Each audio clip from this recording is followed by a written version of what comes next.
자, 오랜만에 완전체가 되었습니다. 예, 두 분 다 번갈아서 휴가를 가시고 막 출장을 가시고 해가지고 한동안 제대로 안 돌아가다 두 분 다 나오셨습니다. 더불어민주당의 안민석 의원 나오셨습니다. 네, 수도권 내리사선 안민석 의원입니다.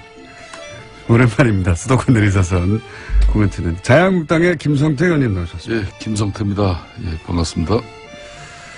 자, 오랜만에 두 분이 나오셨는데 각자 나오시니까 재미가 없더라고요. 그래서 그러니까 뭐 지금 당연히 그런 자기 고백을 교통방송은 좀 해야 돼요. 특히 김어준 공장장. 어떤 고백을 해야 됩니까? 지난주 방송은 분명히 우리 두 사람이 안 하기로 하지 않았습니까? 그래요. 안 의원님하고 저하고 이렇게 제작진이 같이 상의해서 결정한 건데 나 없는 사이에 또 무슨 작당하려고 그렇게 그냥 나만 빼놓고 방송 그거 안 맞는 거예요. 공영방송이 이렇게 네. 뭐 안 나는데. 야당 패싱하고 탄압으로 이렇게 일관한다면은 앞으로 이 아마 청취자들 다 놓치게 될 거예요. 또 지난주에 이제 예, 다소의 오해는 있었던 것 같은데요. 뭐 그래도 이 아침에 뭐 작당 탄압 그런 품격 없는 표현을 하시는 것은 좀 듣기에 좀 거스르고요. 뭐 제가 이제 여당이 되었으니까 야당의 터무니없는 공격을 감수할 그런 이제 방패 역할을 할 각오는 돼 있지만은 그래도 품격을 잃지 않는 그런 야당의 공격 기대를 하고 특히 김성태 의원님 지난주에 말씀하세요. 그리고 제가 나오기 전에 PD가 전화하기로 돼 있었던 거 아닌가요? 네. 그래서 제 기억에도 제가 지난주 안 나오는 걸로 김성태 의원님이 못 나오신다고 그래서 그렇게 통 크게 안 나오는 걸로 합의들이 됐던 것 같은데 PD가 김성태 의원님 나오실 거라고 이렇게 이야기를 조금 애매하게는 했어요. 그래서 내가 의사를 확인하려고 전화를 드렸는데 전화를 안 받으셔서 저는 뭐 PD 말을 믿고 나왔습니다. 어쨌거나 저 혼자 나와서 그게 김성태 의원님은 굉장히 그 서로 간의 신뢰를 무너뜨리는 뭐 그런 것까지 지금 비하하고 계시니까 아무튼 사과드리겠습니다. 뭐 무슨 말인지 잘 모르겠습니다. 사실은 한참 들었는데. 정치판에서도 그래도 김성태 의원하고 정치하면은 신뢰 하나는 서로 보장되고 오래 가져간다는 건데. 그게 이제 상당히 자유한국당 김어준 복당으로 공장장이 무너지지 않았나요? 뭐 상당히 편향적이어서 이 방송이 이렇게 흘러가는 거예요. 나는 안민석 의원이 원래 그런 분은 아니에요. 제가 복당한 건 아니죠. 의원님이 복당하셨는데. 그러니까 요새 안보 관련해서 코리아 패싱이란 말도 많이 나오지만은 이 방송에서 야당 패싱하는 경우는 또 처음 보는 것 같아요. 그래서 제가 뭐 어쨌거나 이 월요일 아침에 약속은 지켜야 되겠다, 출연해야 되겠다 이렇게 생각하고 이번 주말에 그 미국 LA하고 버클리대에서 이제 초청을 해서 강연을 가는데요. 목요일날 다음 주 목요일날 새벽 LA대도 5시 있습니까? LA대? LA는 교포들이고 버클리대는 그 대학에서 초청을 한 건데요. 목요일날 새벽 5시에 제가 도착을 하도록 비행기표를 맞췄습니다. 왜냐하면 이 방송을 출연하기 위해서. 네. 아무튼 앞으로 빠지지 않겠습니다. 초청을 받으신 건 맞습니까? 버클리대라고는 아시죠? 네. 아주 그 미국의 좋은 대학인데 그 대학에서 초청을 받았어요. 샌프란시스코에 있는. 예. 그러니까 그렇죠. 어제 지난주에 제가 없으니까 방송 중에서도 제가 뭐 국정원 뭐 이렇게 TF 위원으로 참여했다고 그러는데 그게 다 차고잖아요. 내가 그런 회의에 참석한 거 봤습니까? 못 봤죠? 그게 이름이 나와 계시던데. 그게 이름이 국회의원 김성태가 한 명입니까? 예? 아, 다른 김상태요. 아니 그러니까 그분도 아니고 이게 역시. 착오로 이렇게 들어가 있는 걸. 아, 그러셨군요. 네. 역시 김성태 의원님은 저희들을 실망시키지 않았습니다. 이 정도로 올라가고. 빨리 김우중 그 국정원 진행하십시오.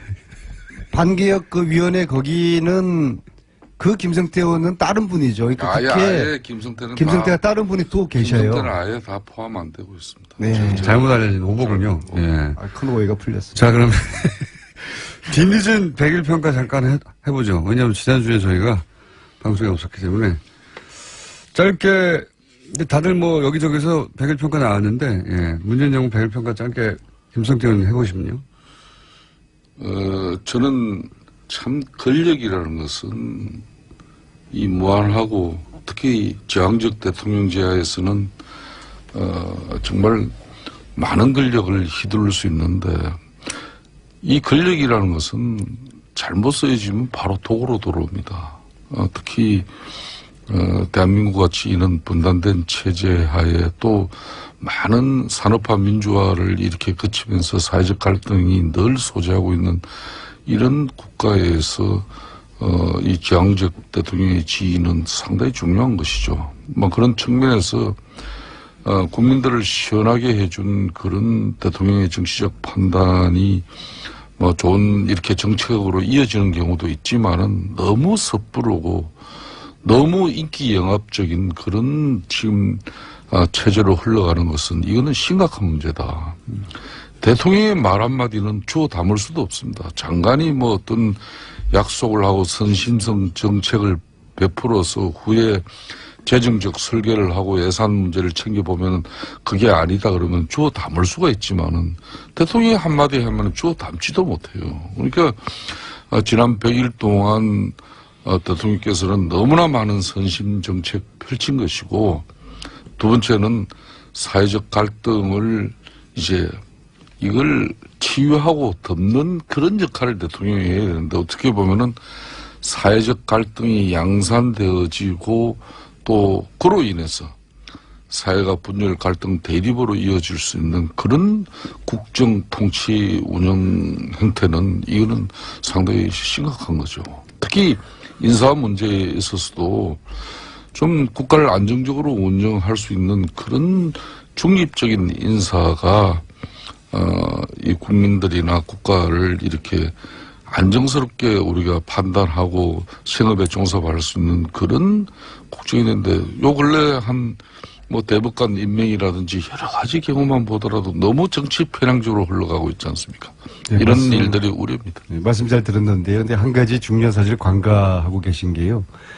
이 정부는 인수위원회 없이 출범을 했거든요. 그러니까 지난 100일은 실질적으로 앞으로 5년에 대한 인수위원회 준비 역할과 동시에 이제 집행이 된 이제 그러한 특성을 가지고 있습니다. 그런 거를 감안하면은 100일에 이제 큰 대가 없이 준비하는 그런 상황이었다는 말씀드리고요. 선심 정책은 건보 부당성 강화 이런 거 말씀하시는 거죠? 네.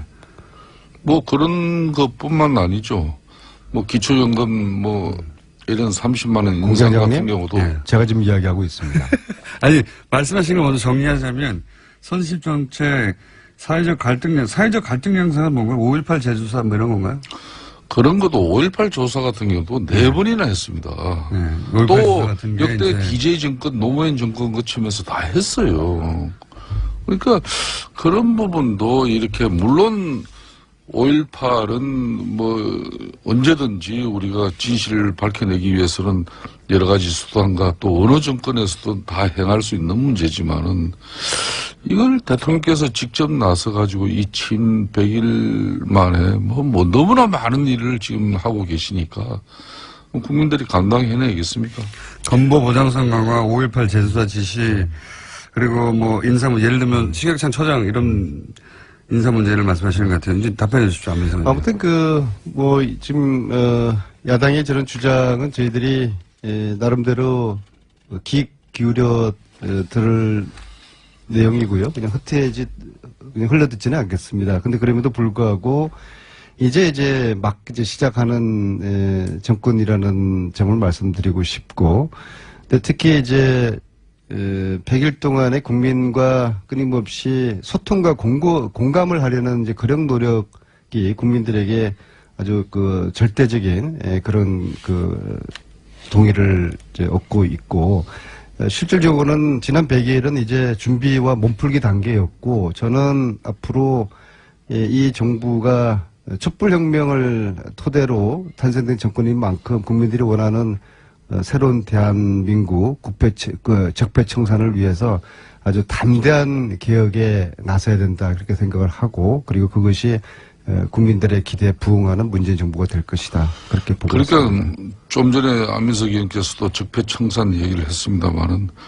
뭐 이 촛불에서 비롯된 그런 최순실 국정농단에서 비롯된 이런 뭐 여러 가지 국가 운영이 잘못되고 바로잡아야 될 거, 이거 반드시 바로잡아야 되죠. 그렇지만은 이 적폐청산이라는 미명하에 과거 정부, 과거 캐기에 몰두하고 또 자기들의 또 이념이 다른 모든 세력을 적폐로 규정해서 이걸 정치 보복하려는 그런 행태로 보이는 것은 이거는 국민 대통합, 사회통합을 위해서로도 저는 맞지 않는 거죠. 이 방송 문제, 지금 방송을 하고 있으니까 이 공영방송 문제도 마찬가지예요.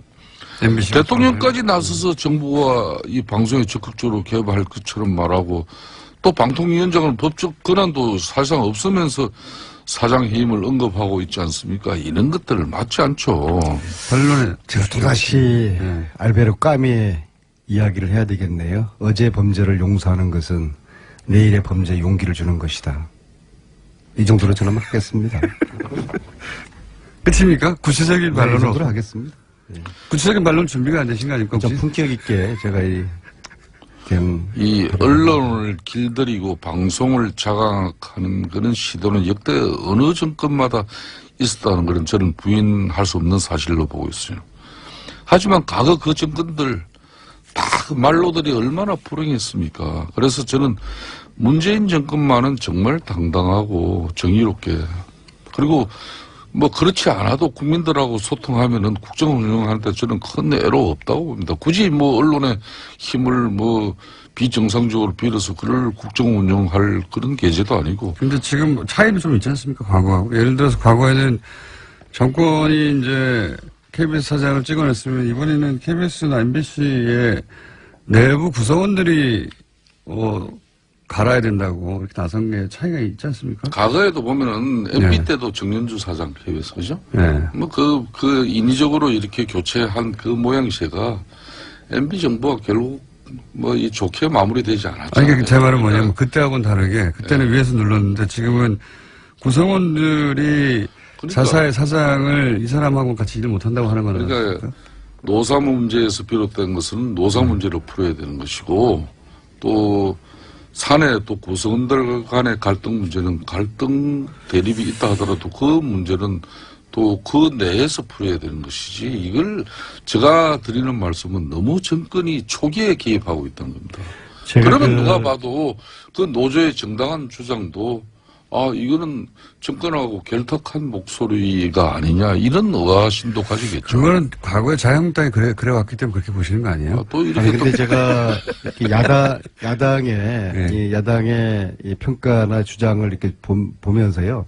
두 가지 제가 좀 말씀드리고 싶은 게, 첫째는. 세 가지 말씀하실 것 같은데. 네, 첫째는 이게 정치가 자기가 잘해서 점수를 얻으려고 하는 정치가 있고 남을 깎아내려서 점수를 얻으려는 정치가 있는데 지금처럼 자기들은 대안이나 별 하는 역할 없이 자꾸 상대를 혹독하게 비판해서 국민들의 마음을 얻으려고 하는 이 정치로서 선거하지 못할 것 같고요. 그다음에 두 번째로는 지금은 국민들의 다수 80% 이상이 문재인 정부를 지지하지 않겠습니까? 70%에서 80% 사이. 네, 그 다수의 지지 속에는 국가를 제대로 만들어 달라는 거거든요. 적폐를 청산하고 국가 개혁을 해달라는 거기 때문에 저는 이 시점에서 야당은 여당과 함께, 여야 또 문재인 정부와 함께 선의의 개혁 경쟁을 해서 국민들에게 마음을 얻으려는 그런 정치를 해야지 야당도 스스로의 공간을 더 넓혀 나갈 수 있다는 그런 저는 충고를 드립니다. 뭐 저는 안민석 의원의 말씀을 대체로 다 공감합니다. 뭐 사실상 지금 대한민국은 이런 보수의 큰 위기지 않습니까? 사실상 이 보수의 위기라 그러는데 저는 보수의 위기라고 보지 않습니다. 자유한국당이 큰 위기지 보수의 위기라. 자유한국당이 대변하는 보수 말고 다른 보수는 어디 있습니까? 그러니까 바른정당이 있지 않습니까? 자유한국당이 국민들에게 신뢰와 또 지지를 확보하지 못하고 있는 것은 그만큼 최순실 국정농단으로 비롯된 대통령 탄핵까지 이루고 또 촛불에 의한 또 정권 교체까지 이루어졌지만 아직까지는 우리가 정신을 못 차리고 있다는 거거든요. 그 정신을 못 차렸다는 것은 우리가 변화하고 계획하지 못한다. 핵심하지 누구 때문입니까? 정신을 못 차리고. 그러니까 이런 문제인데. 아니, 친박 청산 못 하고 있죠. 또 최순실 재산몰수특별법 전부 다 지금 뭐, 그러니까 뭐 반대 내지는 뭐 이런저런 핑계로 동의하지 않고 있지 않습니까? 제가 이런 것들을 하셔야지 국민들의 마음을 바로 얻는 지적했듯이 국민적 신뢰와 지지도 이렇게 뒷받침되지 않는 야당이 무슨 뭐 정권 비판하냐. 솔직히 조금 전에 그 이야기거든요.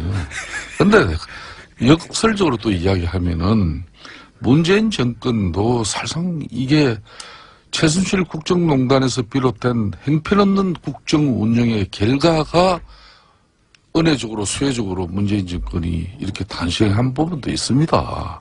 그러니까 야당으로서 민주당이 정말 정권을 이렇게 수권 정당이 되기 위해서 이렇게 열심히 노력한 부분도 있지만은 그것보다는 박근혜 대통령과 당시 새누리당인 저희들이 잘못해서 한마디로 정권을 가져간 겁니다. 그렇기 때문에 제가 문재인 정권 100일을 평가해달라고 말씀하시니까 드리는 말씀은. 그러니까 저희들을 자꾸 깎아내리는 저희 이야기는 해보세요. 정권 가지고 너무 국정 운영 즐기지 말라는 거예요.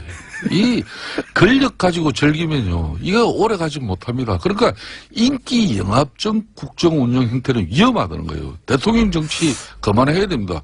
모든 게 지금 대한민국은 문재인 대통령 혼자만 있는 것이지 민주당 안민석 의원하고 김성태 의원하고 협의하고 또 합의해가지고 국민을 만족시키고 국민을 이해시키는 그런 정책이나 정치가 지금 없잖아요.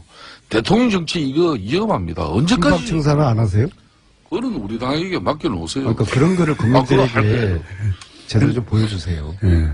근데 의원님, 오래가지 못할까봐 걱정하시는지 들리는데, 이렇게 가면 오래가지 못한다고 하시는데. 아닙니다. 저는 어떤 경우든 문재인 정권에. 이렇게 하면 오래 갈까봐 걱정하시는 거 아니에요?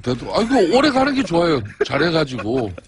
그렇지만은. 예, 오래 가면은 자유한국당이 지급을 못하지 않습니까? 우리가 정권을 가지지 못하고 집권을 하지 못하더라도 대한민국 사회가 안정되고 경제적으로 발전을 하고 국민들의 삶의 질이 좋아지면은 굳이 뭐 야당이 정권을 잡아야 된다는 그런 게 어디 있습니까? 그러면은 마음에도 없는 제 말씀을 이렇게 하셔요. 아니 이렇게 가면 오래가지 못한다고 하니까 지금 그러면 이렇게 하도록 내버려 두셔야죠. 지금 사실상 문재인 대통령 너무 잘하고 있어요. 근데 그러니까 계속 잘할까 모르는 거 아니에요? 너무 잘하려고 하면은 무리하게 됩니다. 아니, 그러니까 우리도 잘할 테니까 야당도 잘하시고요. 무리하기를 기다리셔야 되는 거 아닙니까? 너무 잘하려면은 돈이 많이 들어요. 그러니까 그 돈이 많이 드는 게 이제 정치인이 한 사람으로서 걱정된다는 거죠. 이게 나중에 2년, 3년 지나면 다 국민들 부담으로 돌아갑니다. 아니 그러면은 그때 인기가 대폭락하면 자유한국당에 좋은 거 아닙니까? 그러니까 가만히 내버려둬 잘한다. 자유한국당 지금 야당은 뭐 아까 안민석 의원 말씀하셨지만은 문재인 정권이 실패하고 또 정책적 오류를 이렇게 많이 남발하면은 그때 우리 국민들한테 또 기회를 맞이합니다. 네, 그러니까 내버려 두셔야죠. 계속 그렇게 하라고. 그러니까 그 안에 우리는 자성하고 또 반성하면서 핵심하고 기다리면 되는데. 네. 평가하시라니까. 또 제 말은 앞뒤가 안 맞지 않습니까? 그렇게 실수하면 우리한테 기회가 오는데 이렇게 가면은 이렇게 가는 게 실수한다고 자꾸 공격하시면 안 되죠. 이렇게 가면 실수면 내버려 두셔야죠. 아니죠. 내버려 두셔야지 빨리 망하죠. 실수도 이렇게 국민들 혈세가 낭비되고 국가 재정이 파탄나는 쪽으로 이렇게 잘하려고 하면 그거는 야당이 이야기를 해야죠. 그럼 좋은 실수도 있습니까? 좋은 실수 있죠. 지난번처럼. 저 이순신 합참 의장 퇴임할 때 대통령께서 해외여행 한번 못했다니까 그 아들 뭐 딸이 캐나다에 있으니까 그 항공권 끌어준 거 얼마나 저는 그 감동이었어요. 그게 무슨 실수인가요? 그런 거는 큰 돈 들이지 않고도 국민들에게 감동을 줄 수 있는 부분이 있는데 너무 요즘은. 근데 건보 보장성 강화 이런 거는. 그것도 좋죠. 해야죠. 국가 재원이 안정적으로 뒷받침될 수 있는 그런 복지 정책으로 가야지. 근데 OECD의 평균에 한참 못 미치는데 아직도 그 정도 10% 80% 70% 정도 하자는 게 이게 제가 계속 얘기하니까 이거 안 될 것 같아요. 의원님. 아니, 그러니까 그런 근보를 포함해서 서로가 정책적인 대안을 놓고서 찬반을 하고 그것을 국민들에게 그 평가받고 그렇게 국가적인 여론을 수렴해내는 그런 식으로 나라를 개혁시키는 그런 서로의 여야가 선의 경쟁을 통해서 그러면은 뭐 저희들도 평가를 잘 받겠지만은 야당도 달라진 야당의 모습으로 국민들이 좋은 평가를 받는 것이거든요. 지금은 그러한 시점이지. 물론 야당은 정부 정책을 또 비판하는 그런 고유의 본연의 역할을 해야 되겠지만은 그와 동시에 야당이 가지고 있는 정책 대안이라든지 자신들의 비전을 국민들에게 보여줌으로써 포인트를 얻어야 되는 거거든요. 근데 지금은 자신들의 비전이나 정책 이건 지금 너무 지금 소홀히 돼 있고 오로지 저희들을 문재인 정부를 깎아내리는 거에만 집중돼 있으니까 이것이 참으로 저는 좀 답답해요. 그래서 일정 부분 수용합니다. 네. 그러니까 저도 지금 하신 말씀을 좀 기교로 들을 테니까는요. 김성태 의원님이나 야당 측에서도 너무나 이 문재인 정부에 대한 그 깎아내리기식의 그런 입장 가지고만은 이게 국민들에게 야당이 지지를 얻기 어려울 거예요. 그리고 야당이 지금 자유한국당이 107석을 가지고 있지만은 지지도가 15%에 머물러 있지 않습니까? 이것이 과거 저희들 야당일 때 15% 정도까지 내려간 적이 단 한 번도 없어요. 아무리 힘들어도 20% 정도는 유지를 했거든요. 이거에 대한 야당이 성찰이 필요해요. 왜 15%대까지 떨어진 적이 없어요? 내가 그렇게 디테일한 내용을 가지고 말씀을 하시면은 제가 갖다 드리면 어떡하려니까 15%대 떨어진 적이 있습니다. 19%까지는 갔는데. 그러니까 옛말에 이 장고 끝에 악수 둔다는 말이 서로 있지 않습니까? 잘해보자는 그런 말씀 드리는 겁니다. 지금 대법원장 지금 김명수 후보가 저 같은 경우에도 10초 남았습니다. 예. 이 뭐 사법부 이렇게 정치성을 배제하겠다는 그런 대통령의 확고한 의지가 계신데 안민석, 굳이 김성태 의원이었습니다. 감사합니다. 감사합니다. 탈원전, 살충제 계란, 그리고 MBC, KBS 사태, 최근 이슈들이 많습니다. 그래서 더불어민주당 정책위 오늘 발음 또 새네요, 갑자기. 수석 부의장, 홍익표 의원을 저희가 스튜디오 직접 모시고 현안들 좀 중간 점검해 볼까 합니다. 안녕하십니까? 예, 안녕하세요. 홍익표입니다. 반갑습니다. 네, 스튜디오 직접 나오셨습니다. 여기서부터 시작해보죠. 최근에 대만에 대규모 정전이 발생했지 않습니까? 예. 네. 정전이 발생하자 우리 조선일보, 동아일보 모두 일시에 이거 탈원전 때문에 네. 대만에서 탈원전 정책을 추구하다가 결국 대규모 정전, 블랙아웃이 발생했다. 그러니까 우리도 탈원전 이러다가는 블랙아웃 나오는 거 아니냐. 그리고 뭐 요금도 크게 올라갈 것이다. 이렇게 대서특필을 했어요. 네. 그거 어떻게 보십니까? 이게 우리가 블랙아웃 우리 경험 한번 했었지 않습니까? 예. 이명박 정부 시절에. 예. 그래서 블랙아웃 경험하고 나서 그 대안으로 대규모로 이제 원전을 짓기 시작한 거죠. 예. 그 당시부터. 근데 지금 대만의 사태하고 이번 그 블랙아웃이 원전 정책 탓이다. 이건 전혀 관련이 없습니다. 그렇습니까? 예. 그러니까 대만에서 요번에 그 사고가 난 것은 그 LNG, 그러니까 액화 천연가스 발전소거든요. 예. 다탄 발전소라고. 여기서 그 직원이 실수로 연료 공급을 한 2분간 안 해가지고 이게 중단된 거예요. 예. 근데 이 발전소가 대만 전체 그 전기 공급량의 12%를 차지합니다. 10분의 1 이상. 예. 예. 그러니까 이게 중단되니까 이 순간적으로 예비 발전을 돌려서 될 수 있는 상황이 아닌 거죠. 돌발 상황이었기 때문에. 예를 들면 이 수력 같은 경우는 발전 즉시 전력이 나오지만 원자력을 포함해서 가스 발전소나 석탄 발전소 모두 다 최소한 2시간 정도 시간이 불을 떼워야 되니까요. 떼워야 되니까요. 예. 그래서 2시간 이상 필요하니까 이거는 셧다운돼서 요번에 그 정상화되기까지 다른 예비 설비 가동 예비를 돌리는데 한 4시간 이상 정상화까지 시간이 걸린 거거든요. 그래서 이번 문제는 전혀 원자력 문제와 관련이 없는 직원의 단순 실수였다. 예, 실수에서 기초한 거고 또 구조적으로 우리가 다릅니다. 말씀드린 것처럼 대만의 전력 공급 규모가 42기가와트인데요. 우리는 그 113기가와트 그 전력 공급 설비량 설비 기준으로 규모가요. 그 기준으로 했기 때문에 말씀드린 대로 10% 이상이 이 사고가 나면 문제가 되지만 우리는 한 개 단일 발전소가 대개 2% 넘지 않습니다. 한 개가. 예. 그러니까 그 가스 발전소 규모가요. 네. 그래서 이 원자력은 그보다 좀 더 규모가 크지만은 네. 그래서 이런 발전소 한 개가 사고가 난다고 해서 블랙아웃이 일어날 확률은 거의 없습니다. 우리나라에서는 예. 케이스가 완전히 다르다. 예. 그러니까 말씀의 이유는 대만도 탈원전 정책 때문에 이런 일이 벌어진 게 아니고 실수고. 예. 그리고 우리나라가 똑같은 실수를 하더라도 우리나라에서는 한 개 단위의 발전소가 그 정도 커버를 하고 있지 않기 때문에. 그렇습니다. 그러니까 예를 들면 가스 발전소는 2% 정도고 네. 그다음에 그 원자력 발전소의 한 5% 이상 7, 8% 이렇게 되거든요. 네.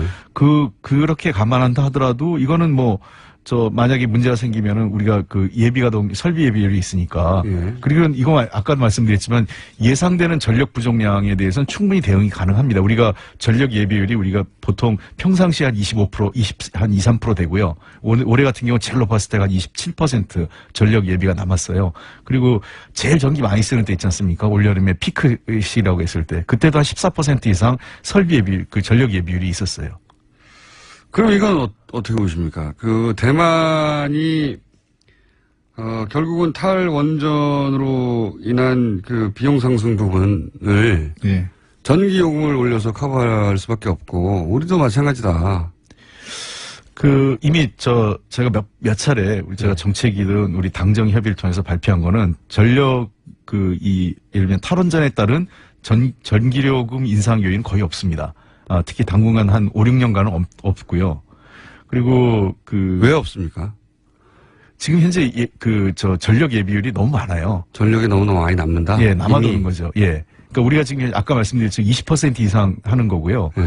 그 다음에 두 번째는 우리 전기요금이 싼 거는 미래 부담을 안 하고 있는 겁니다. 솔직한 얘기를 해요. 미래 부담을 안 한다는 건 어떤 예. 지금 이제 유럽 같은 경우에는 전기요금 구성이 딱 나오는데 한 30% 정도, 그러니까 대략 한 3분의 1씩 나눠지는데요. 3분의 1이 발전 비용, 즉 연료비죠. 예. 그러니까 석유나 예. 석탄 비용이 들어가는 거고요. 직접 생산에 들어가는. 그렇습니다. 비용이요? 3분의 1이 네트워크 비용이라고 해서 송배전만 관련된 개통망 관리 비용이 예, 있습니다. 예. 전선도 세워야 되고 하니까. 예. 이게 이제 3분의 1, 3분의 1씩 들어가고 한 3분의 1 정도, 그러니까 30, 한 3, 4% 정도가 또 뭐에 들어가냐면 이 정책 지원 비용이라는 게 있어요. 이게 미래 에너지를 부담하고 원전 문제를 셧다운 하려면 나중에 원전 비용 들어가지 않습니까? 그 비용이 3분의 1을 부담을 하고 있는 거예요. 예를 들면 태양광을 개발한다든가 이런 데 3분의 1 정도는 투자하는 겁니다. 그렇습니다. 그런 걸 하기 위해서 미리 이 전기요금에 포함시킨 거죠. 사회적 합의가 있는 거죠. 그래서 석탄, 화석연료는 언젠가 고갈될 테니까. 예. 그런 비용을 미리 집어넣는다. 더 이상 이 화석 에너지 우리가 온실가스 줄여야 되지 않습니까? 네. 국제 고갈도 될 테니까요. 예, 어차피. 고갈도 되고 예. 그다음에 국제 기준에 따라서 온실가스 줄여야 되고 그다음에 원전 해체나 지금 중저준이 있지 않습니까? 경주에 방사물 폐기장 있지 않습니까? 예. 그게 보통 중저준이라는 게 뭐냐면 장갑이나 예. 간단한 작업하거나 옷 같은 거 이런 것들을 이제 폐기물 하는 건데 그게 한 300년 걸려요. 피해가 없을 정상 수치로 방사능이 떨어지는 게. 그러니까 원전에서 작업할 때 입었던 옷. 예. 그리고 장갑 이런 거를 그걸 하는데도 300년인데 그런 거를 처리하는데도 300년이 걸린다. 예. 근데 이제 지금 고준위 폐기물 만들자고 하지 않습니까? 방패장을요. 예. 이 고준위 폐기장이란 건 핵원료 이런 거예요. 지금 예. 지금 현재 우리가 전부 다 발전소 내에 쌓아놓고 있는데 예. 이게 정상 수치로 돌아오는 거. 그러니까 인체 유해하지 않은 환경이 되는데 얼마 걸리는지 아세요? 100만 년인가 200만 년인가 그 정도 10만 년 걸립니다. 100만 년보다는 적네요. 예. 그러니까 10만 년. 인간의 건축물이 10만 년을 버틸 수 있는 게 있냐는 거예요. 그러니까 없죠. 이런 비용들에 대해서 또 앞으로 우리가 지불해야 될 것을 우리는 지불하지 않고 있고 유럽 국가, OECD 국가의 대부분은 이미 그걸 전기를 포함시키고 있는 거기 때문에 그래서 우리나라 전기요금이 싸다. 싼 건 맞지만 우리는 그래서 원전에 대한 아무런 대책이 없는 거죠. 싼 건 맞는데 그런 비용을 포함하지 않았기 때문에 다른 OECD 국가보다 싼 것이고 그런 예. 걸 포함하면 훨씬 더 비싸질 것이다. 예, 우리나라 전기요금이 결코 싸지 않습니다. 그러니까 탈원전과 무관하게 예. 실제로 미래를 위해서 저축해야 될 다른 돈들을 안 하고 있기 때문에 싸진 거라는 그런 겁니다. 그래요? 처음 듣는 이야기인데. 이건 국회에서 국감장에서 매번 했던 얘기인데 전달이 안 된 것 같습니다. 네. 그거는 의원님 잘못이고요. 아니, 이제, 미래 비용을 포함하면 훨씬 더 원전의 비용이 많이 들어간다는 얘기는 많이 들었는데. 그렇습니다. 그게 전기 요금에 포함되는 게 맞는데 안 되고 있었다는 얘기는 제가 처음. 예. 우리는 전혀 지금 원자력 에너지가 싸다고 얘기하는 거는 거기 세금도 지금 우리가 혜택을 주고 있죠.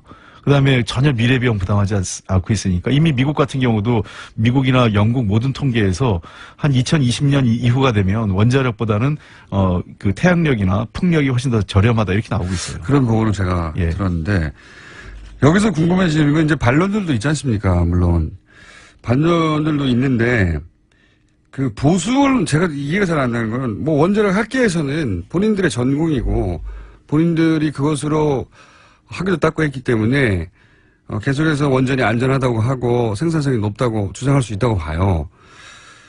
보수 언론은 왜 이 탈원전 정책을 반대하는 걸까요? 우선 왜 그런 겁니까? 뭐 여러 가지 이유가 있는데 여러 가지 이유를 다 말해주세요. 예, 우리 원전업 저 공공기관 있지 않습니까? 예. 한국 수력 원자력 있고요, 한수원이 있고 또 원자력 문화재단 등이 있는데 한 4개 정도 관련된 기관이 있어요. 여기서 나가는 홍보비가 연간 한 200억이 넘습니다. 광고. 예, 일단. 광고 홍보비가요.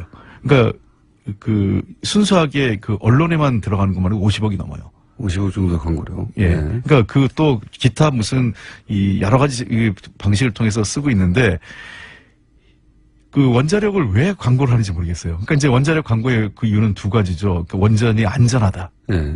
그런 광고 가끔씩 있죠. 예, 원전이 안전하다는 걸 이데올로기를 사실 그동안 전파해온 겁니다. 그래서 원전이 깨끗하고 안전한 거다라는 걸 굉장히 우리 사람들 속은 머릿속에 심어놓은 거죠. 예. 원자력, 우리나라 발전소가 무슨 시장 경쟁을 하는 시장이 있는 것도 아니고 원자력이 무슨 소비재도 아니지 않습니까? 그렇게 생각해보면 이상하네요. 예. 예. 그러니까 원자력이 우리가 경쟁 제품과 다투는 게 아닌데 광고를 할까? 예, 그리고 우리 소비자가 직접 구매하는 것도 아니지 않습니까? 그러네요. 예. 예, 광고할 필요가 없네요, 사실. 광고할 필요가 없는 건데 그 예. 광고비가 그렇게 과다하게 책정된 게 그리고 제일 많이 받은 게 우리 보수 일간지들이 제일 많이 광고비를 혜택을 보고 있어요. 보수 일간지들이. 예. 그래서 직접적인 이유는 광고비와 관련된 게 있다. 이런 이유도 하나 있을 것 같고 더 본질적으로 보면 사실은 이게 이 원자력 문제하고 성장론 개발주의하고 맞닿아 있습니다. 그러니까 전기하고 경제 성장이 연계돼 있고 계속 그 문제에 대해서 재계나 이런 쪽에서 요구가 있는 거죠. 재계는 계속 싼 에너지를 쓰고 싶어 하지 않겠어요? 일본 기업이 한국에 투자하는 이유 중에 하나가 어떤 기업은 한국의 전기료가 싸서 옵니다. 근데 이게 말이 안 되는 게 우리나라도 이제는 더 이상 그런 에너지 과다 산업, 전력을 과다 소모하는 산업으로 가서 안 되거든요. 인천 이런 제철소들이 많아요. 우리나라 제철소들이 전기로 쇠물을 녹이는 거 있어요. 이게 말이 안 되는 거죠. 전기로 할 때는 열 손실이 일정 한 35% 이상 열 손실이 생깁니다. 전기가 너무 싸서. 예. 그러니까 가스나 석탄으로 전기를 발생하는 과정에서 30% 이상의 열 손실이 있는 거예요. 네. 에너지 손실이 됩니다. 네. 그럼에도 불구하고 전기요금이 너무 산업용 전기요금이 싸다 보니까 제철소들이 전기로 그러니까 전기로 쇠물을 녹이는 거죠. 연력하게 역행할 정도로 전기료가 싸군요. 그런 거죠. 에너지 효율이 떨어지는데도 예. 싸니까 쓰는 거군요. 전기료. 그렇습니다. 그거는 기업 탓을 할 수가 없죠. 기업은 그게 싸니까. 자기들은 경제적으로 맞으니까요. 아하. 그리고 이제 발전소를 한번 건설하면 적어도 몇 년, 4, 5년 이상 거기에 이제 건설 사업, 소위 대기업들이 건설사를 쥐고 있으니까. 네. 그 이권하고도 좀 연관이 있겠네요. 그렇습니다. 지금 신고리 5,6호기 실제로 건설하면은 앞으로 한 10년간은 원자력계에서는 안 지어도 될 거로 생각할 거예요. 먹고 살 수 있으니까. 먹고 살 수 있으니까. 그리고 그 이후에 10년 후에 보수 정권 들어오면 다시 원자력 정책하면 된다. 이렇게 얘기하고 있어요. 그래서 지금 버티는 거군요. 예. 그러니까 신고리 5,6호기만 건설하면 된다. 이렇게 생각하는 거죠. 왜냐면 그 사이에 10년 지나가니까. 10년 지나가니까요. 예. 길어봐야 10년 아니겠어? 예, 그런 거죠. 우리나라 정권 텀이 지금 10년 단위로 바뀌니까. 10년 단위, 최근 2번 20년간은 그랬죠. 그렇죠. 예. 그래서 이제 그렇게 보는 거죠. 미국처럼, 미국도 8년 단위로 계속 바뀌니까, 우리도 그렇게 하지 않겠냐. 그러면 다시 또, 원자력 친화 정부가 들어서면 또 우리도 먹고 살 게 생기지 않겠냐 이런 생각을 하는 거죠. 그래서, 이번에 중단하려고 하는 걸 그렇게, 안 된다고 하는 이유 중에 하나는 그런 게 있는 거고요. 예, 그러니까 지금 신고리 오리코기만 짓고 나면 더 이상 자기들도 진짜 말하기 어렵다는 걸 잘 알고 있습니다. 한 2025년, 30년까지. 그러니까 또 이해가 가요. 요거 한번 지면 10년인데. 예. 10년이면 뭐 다음 보수 정권 들었겠지만 이렇게 생각한다. 예. 갑자기 이해되려고 합니다. 그래서 보수 언론이, 그리고 또 이런 것도 있겠죠. 이제 현 정부가, 문재인 정부가 탈원전을 주장하니까, 네. 그 정책에 일단 반대해놓고 보는 것도 있어요. 모든 정책에 다 반대하고 있잖아요. 지금 그런 거죠. 예를 들면 뭐 야당들도 사실은 원자력 비중을 낮추겠다고 다 대선 때 공약을 했어요. 네. 근데 지금 와서는 다들 지금 뭐 대선 공약은 다 잊어버리고 원자력 정책이 너무 빠르다. 뭐 너무 성급하다, 졸속이다 이런 얘기하는데 제가 보기에는 그 우리나라 원자력 정책은 탈원전 정책을 하는 다른 나라에 비해서 매우 천천히 가는 거예요. 그러니까 실제로 이 새로 짓지 않고 기존의 원자력이 수명이 닿으면 셧다운 하겠다는 거기 때문에 원자력 60년간 하겠다는 거 60년간 가요. 앞으로. 그래서 2079년까지 갑니다. 그러니까 앞으로 60년간 하겠다는데 지금 이렇게 난리가 났어요. 예. 예. 그러니까 절대로 그 대만 같은 경우 굉장히 빠른 속도로 급격하게 탈원전을 한 나라거든요. 그러니까 우리하고는 경우가 좀 다른 거죠. 그래서 우리는 급격한 전기요금 상승이 없다는 게 지금 원자력을 다 셧다운하는 것도 문 닫는 것도 아닌데 맞습니다. 계속 그러니까 전력 예비율이 남아도는 거예요. 그리고 문 닫을 발전소들은 문 닫게 하겠다는 거죠. 그냥 그렇습니다. 수명이 닿으면. 수명이 다 되면요. 탈원전이라고 하기에도 굉장히 소극적인 탈원전이에요. 예. 지금 잘 돌아가고 있는 걸 문 닫겠다는 게 아니라 어차피 수명이 다 하면 그 수명을 연장하지 않겠다는 거 아닙니까? 그렇습니다. 그러니까 신고리 오리코기가 만약 건설되면요. 2082년까지 갑니다. 그러니까 신고리 오리코기 수명이 그때까지 가니까. 그러니까 우리나라는 완전한 원전이 없는 나라가 되려면 2082년이 되는 거죠. 알겠습니다. 원전에 대해서는 어느 정도 이해했고, 예, 저희가 이 탈원전 관련해서는 반론권을 보장한다고 여러 차례 얘기했는데 잘 안 나오시더라고요, 저희 방송에는. 원전을 주장하시는 분들 저희 방송 싫어하시는 것 같아요. 자, 그건 그렇고요. 자, 살충제 계란 문제. 예. 일단 집권 여당의 탈원전에 관한 시각은 이해했습니다. 살충제는요? 살충제 계란은 누구 책임이고 어떻게 해결해야 되면 지금 문제가 뭡니까?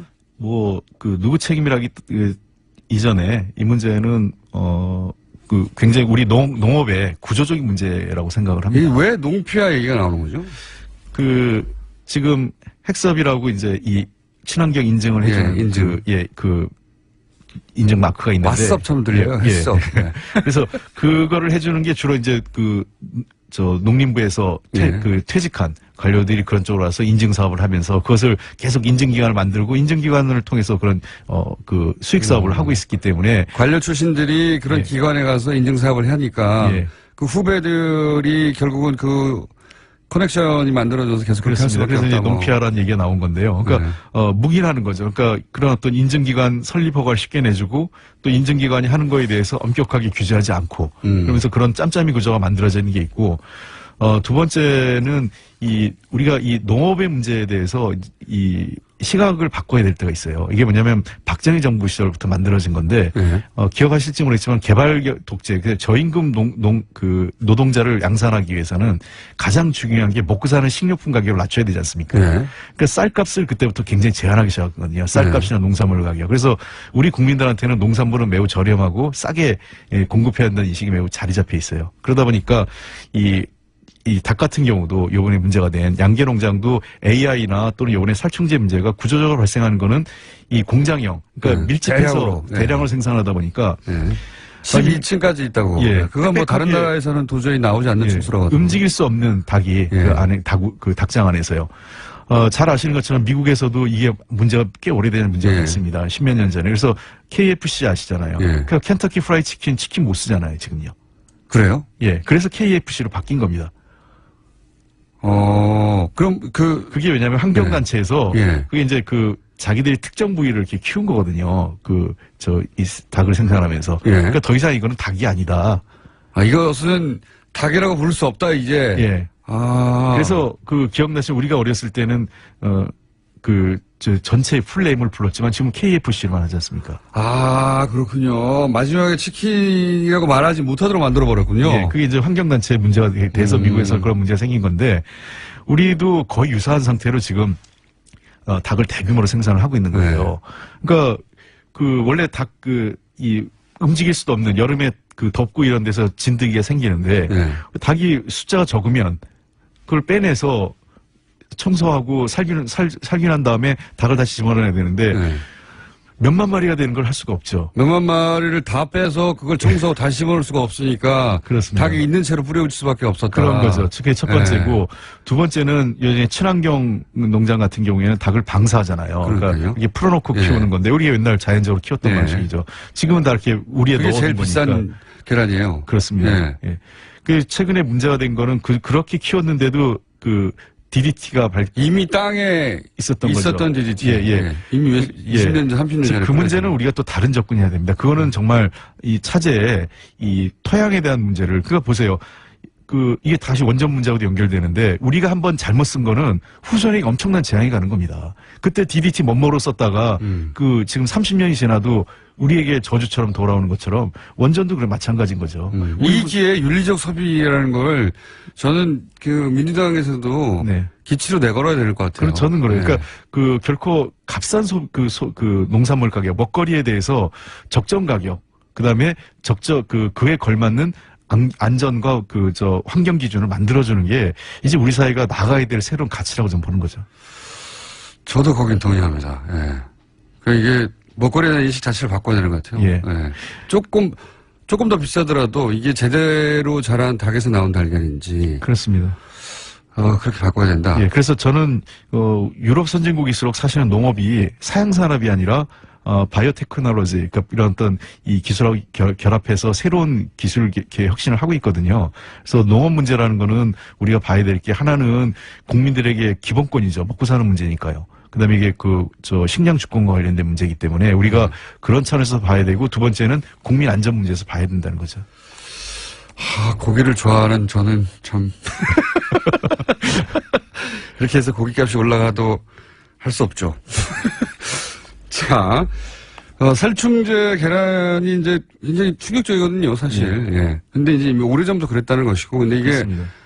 계란만 그럴 것이냐는 이야기들이 있어요, 또. 그렇죠. 지금 걱정스러운 건 토양이 그 상태라면 닭이 흙을 먹어서 DDT가 나올 정도면 밭작물이나 농작물은 그러니까요. 이거 어떻게 봐야 되느냐는 문제죠. 그래서 정말 차제 우리가 먹거리의 안전에 대한 문제를 심각하게 봐야 됩니다. 근데 농산물이 그렇게 대량 생산되는 건 맞는데 우리나라에서 그렇다고 유럽보다 농산물이 싸지 않아요. 이건 유통의 문제인 것 같기도 해요. 그렇습니다. 그러니까 이거는 농민들은 굉장히 저렴하게 생산하기 위해서 그렇게 할 수밖에 없는데 중간 유통 과정에서 우리가 유럽보다, 제가 아는 기준으로 유럽보다 농산물이 더 비싸게 많거든요.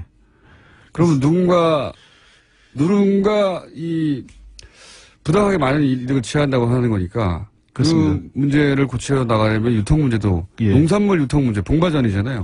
그 농협이 그런 거 좀 잘하라고 만들었는데 굉장히 엉뚱한 금융사업만 자꾸 하려다가. 농협이요? 이명박 전 대통령 얘기하시려는 거예요? 그런 거죠. 본연의 업무가 이 농협의 본연의 업무는 그게 아니지 않습니까?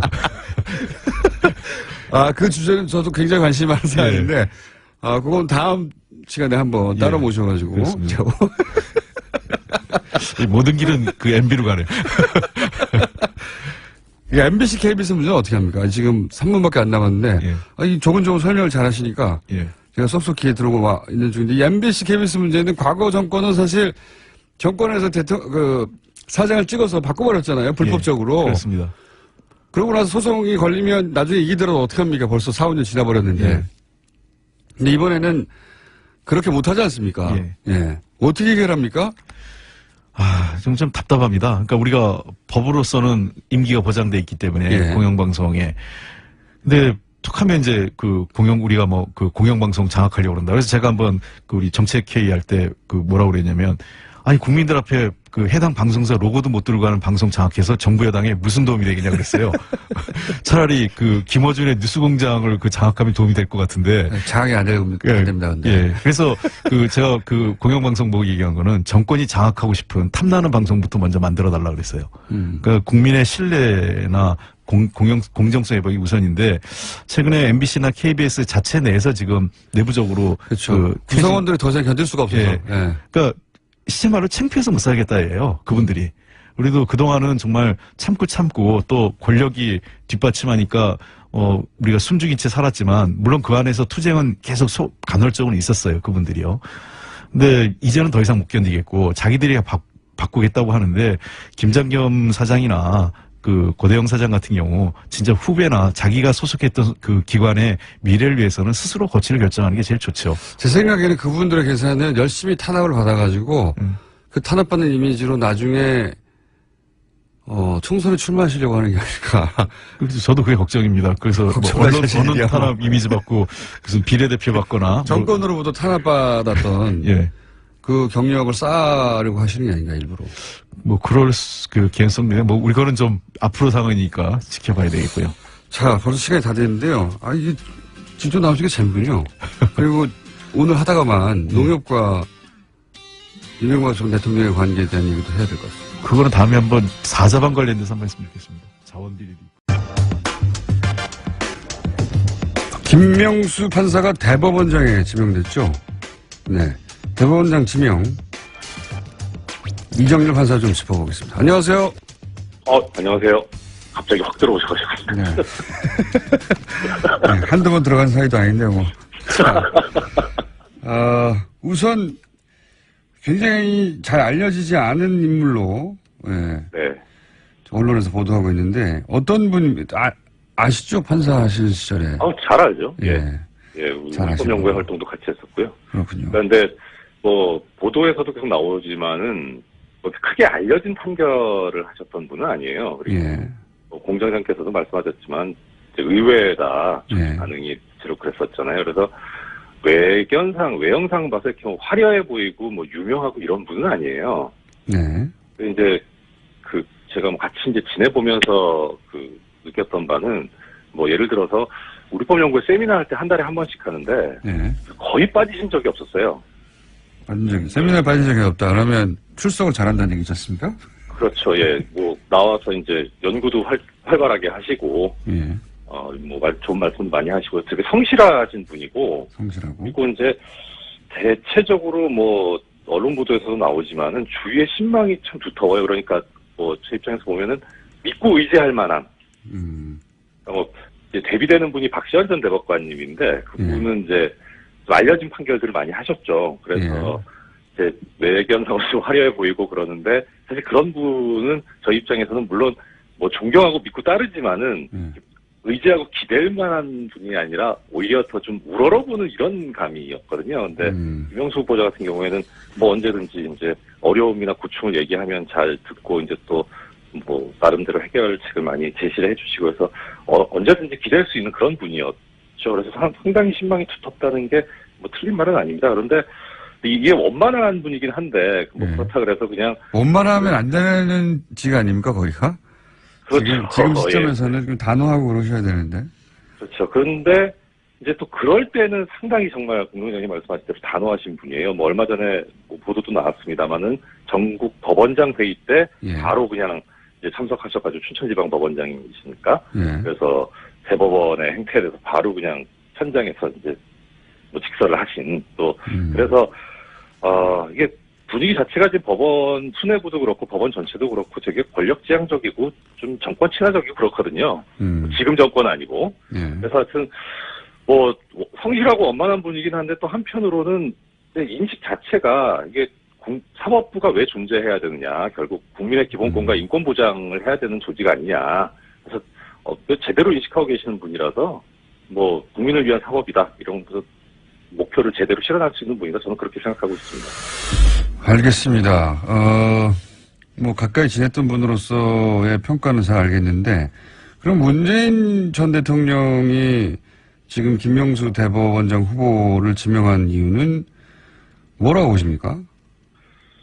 이게 한간에는 이제 파격이다, 서열 파괴, 기수 파괴 이렇게 나오는데, 그게 겉모습으로 봐서는 틀린 얘기는 아니에요. 양승태 대법원장이 사법연수원 2기인데, 이제 김명수 후보자는 15기거든요. 13년 후배니까. 13년을 건너뛴 겁니까, 한 번에? 그렇죠, 예. 그래서 보면은 대법원장 임기가 6년이거든요. 그러면은 대충 그냥 계산해 보면 지금 8기 정도 되면 되죠. 사실 계산상으로. 그런데 예. 15기까지 갔으니까 그게 파격이라고 하는 건데 이게 내면을 들여다보면은 어떻게 보면 불가피한 인사가 아닌가. 왜 그렇습니까? 되거든요. 일단은 지금 현재 사법부도 그렇고 국민 전체가 염원하고 있는 것이 사법개혁해야 된다, 이대로는 안 된다라는 거잖아요. 예. 그런데 그럼 결국 사법개혁을 할 수 있는 의지를 갖고 있는 사람이 필요한데 예. 지금 대체로 보면 법원의 분위기가 정말 뭐 양승태 뭐 적폐 세력에 뭐 부역하거나 아니 최소한 침묵했던 사람들이 대부분이거든요. 지금, 그러니까, 사법부의 수뇌부가 말하자면. 예. 예. 수뇌부도 그렇고 뭐 그 수뇌부들에 의해서 길려진 판사들도 그 많은 분들이 좀 그렇게 돼 있어요. 뭐 이거는 뭐 그분들을 어떤 폄훼하자는 게 아니라 뭐 그렇게 만들어 버린 거죠, 결국 수뇌부. 거기 익숙해져 버렸다, 이미. 그렇죠. 네. 그래서 일단 이제 풀이 척수해져 버린 거예요. 그 뭐 최소한 침묵한 사람들 중에서 사법개혁 의지가 없는 사람이 없지는 않겠지만 그래도 그동안에 목소리를 내온 것도 아니고 뭐 어떤 행동을 해온 게 아니기 때문에 그냥 믿고 맡길 수 있겠냐 하는 그런 측면에서 보면은 인재풀이 상당히 줄어든 데다가 그다음에 이제 뭐 지방법원 부장판사 이하급에서 또 그런 사람들이 꽤 있는데 이거는 이게 대법원장이 법적 요건으로는 대법원장 자격 요건이 법원조직법에 20년 이상 이 법률 관련 업무 종사하고 45세 이상인 사람 이렇게 돼 있거든요. 그러니까 뭐 이거 좀 낯간지러운 얘기지만 예를 쉽게 들기 위해서 저도 대상이 돼요. 자격은 돼요. 근데 저 같은 사람을 시켜놓으면 당연히 이상하잖아요. 예. 그러니까 적어도 이제 어느 정도 조직의 안정성이라든가 뭐 앞으로 이제 리더가 돼서 끌고 나가려면 최소한 대법관을 지냈거나 현직 대법관이거나 법원장급에서는 그래도 나와야 납득이 되지 않겠습니까?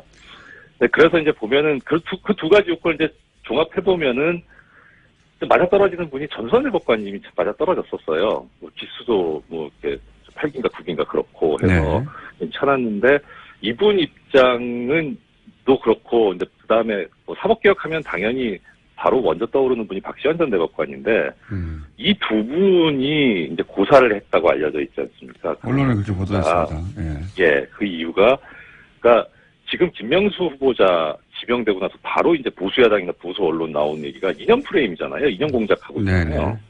무리법연구회, 뭐 국제인권법연구회 얘기하면서. 근데 그런 알려지지 않은 분에 대해서도 이러는데 그 두 분은 과거에 이제 대법관실의 독수리 오형제라 그래가지고 이렇게 네이밍이 됐었잖아요. 그러니까 그 두 분은 정말 이건 뭐 전혀 사실에도 안 맞고 완전 공작 차원의 그런 얘기에서 사실 계속 시달릴 수 있거든요. 그러니까 이 두 분은 그걸 특히 잘 알아요. 그러니까 내가 적임이 될 수는 있어도 지금 상태에서는 오히려 이렇게 되면은 사법개혁을 하는데 어떤 역량이 집중되는 게 아니라 그게 아니다. 이거 이념적인 부분이 아니고 이게 법과 원칙으로 돌아가는 거다라고 하는 거를 설명하는데 계속 집중이 돼야 되기 때문에 힘이 분산돼 버리니까 자칫 잘못하면 사법개혁이 무산이 될 수도 있어서 그래서 이 두 분은 고사를 했던 거고 그리고 나머지 분들은 이제 뭐 사법개혁 의지가 의심스럽고 하니 결국은 대법관을 지내지 않았던 분이지만 15기 김명수 후보자까지 왔던 거죠. 그래서 신망도 썼고 사실은 그동안 사법개혁 의지를 계속 피력한 아주 남아있는 분들 소수 중에 그렇죠. 찾다 보니 그러니까, 이분이 딱 나온 거군요. 그러니까 청와대에서도 처음에 이제 그 기자 간담회인가 기자님들 질문에 대해서 답할 때 뭐 그렇게 해석해도 무방하다라는 식의 표현이 나왔거든요. 그게 뭐냐면 당초에 그런 의도가 있었던 건 아닌데 하다 보니 그렇게 돼버린 측면이 있다는 거예요.